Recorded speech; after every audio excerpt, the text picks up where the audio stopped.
गुरैर्दिष्ट विशिष्ट मार्ग शरणम श्री ज्ञानराजं गुरुम माणिक्य प्रभुमाश्रयामि परमम शन्नो भवेत् सर्वदा। जय गुरु माणिक। ज्ञान लहरी इस श्रृंखला में मैं आज आपके सामने परम पूज्य श्री ज्ञानराज माणिक प्रभु महाराज द्वारा रचित आरोप यह कविता प्रस्तुत करने जा रहा हूं। श्री प्रभु को श्रीमद् राजाधिराज कहा गया है। श्री प्रभु राजाओं के भी राजा हैं। श्री प्रभु का वैभव ऐसा है कि जिसे देखकर चक्रवर्ती सम्राट भी लज्जित हो जाते हैं। तो श्री प्रभु के ऐसे वैभव को देखकर हम सभी के मन में यह सवाल उठना स्वाभाविक है कि ऐसा प्रभु जो नाना रत्नों से अलंकृत होता है, जो चंदन से महकता है, जो नित्य 56 भोगों को ग्रहण करता है, ऐसा प्रभु हम जैसे साधारण लोगों का दुख, हम जैसे साधारण लोगों की वेदना, हमारी दुर्दशा को कैसे जान पाएगा। तो इसी भाव को लेकर परम पूज्य श्री ज्ञानराज माणिक प्रभु महाराज ने आरोप इस कविता को रचते हुए श्री प्रभु पर आरोप किए हैं और इन सारे आरोपों का श्री प्रभु महाराज ने प्रत्यारोप इस कविता में समुचित उत्तर दिया है। तो आज हम आरोप इस कविता का पठन कर रहे हैं, जो इस प्रकार है।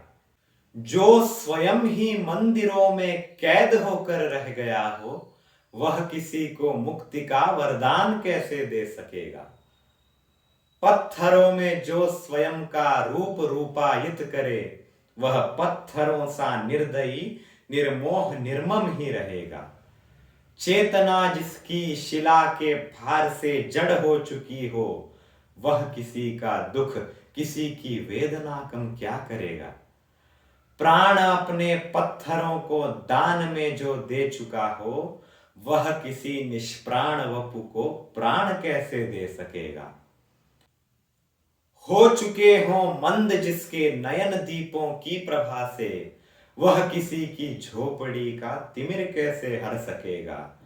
किस तरह से देख पाएगा किसी की दुर्दशा, वह किस तरह आलोक बनकर पथ प्रदर्शित कर सकेगा।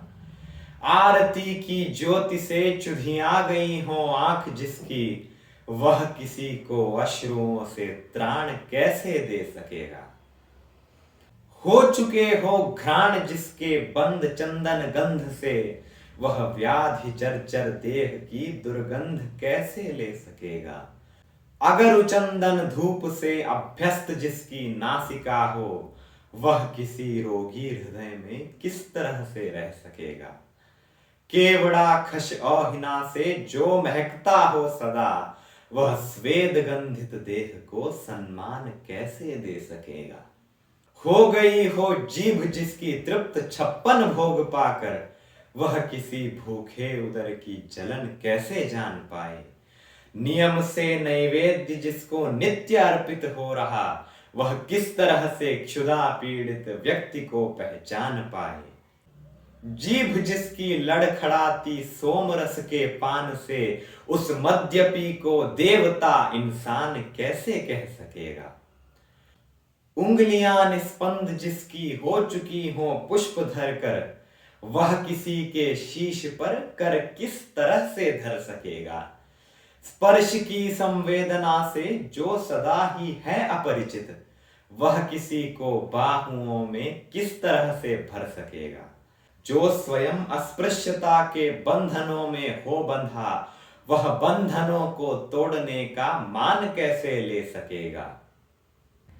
इस तरह से अंग जिसके निरुपयोगी हो गए, वह पंगु को गिरि लांघने की चाल कैसे दे सकेगा।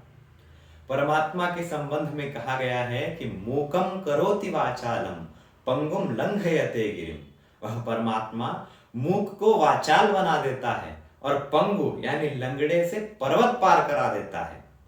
तो महाराज श्री कह रहे हैं कि इस तरह से अंग जिसके निरुपयोगी हो गए, वह पंगु को गिरि लांघने की चाल कैसे दे सकेगा। मौन जिसने अब तलक अपना न तोड़ा हो कभी, वह बेचारा मूक को वाचाल कैसे कर सकेगा। ज्ञान की पंचेंद्रियां निस्पंद जिसकी हो चुकी हों, वह किसी अज्ञान को सज्ञान कैसे दे सकेगा। वह किसी अज्ञान को सज्ञान कैसे दे सकेगा। इस तरह से श्री जी ने प्रभु महाराज पर अनेक आरोप किए हैं। इन सारे आरोपों का प्रभु महाराज श्री जी की अगली कविता में उत्तर दिया। जय गुरु माणिक।